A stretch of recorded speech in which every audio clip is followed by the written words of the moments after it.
What is up, everyone? I hope you are doing fantastic. Today we'll be looking at the fifth I am statement from Jesus. We find this statement in the 11th chapter in the 25th and 26th verse. So I'll read.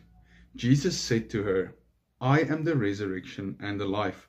Whoever believes in me, though he die, yet shall he live. And everyone who lives and believes in me shall never die. Do you believe this? So this sounds contradicting, right? We know that Jesus making another I am statement is a further claim to divinity. He is speaking to Martha after the death of Lazarus, before he wept. Jesus wept for him and rose him from the dead. But what is crazy here about these verses is Jesus says that if you believe in him, you will die, but you won't die.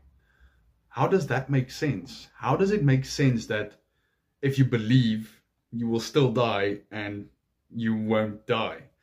So Jesus is making a profound claim here. Every single one of us, we are guilty of sin. And therefore, we have to die once. And then judgment. After judgment, if you are outside of Christ, you are awaiting eternal death, punishment. But whoever is in Christ shall only die once. So that's why he says, though he die, yet shall he live. So the life that is gained through Jesus is not this life, but the next one.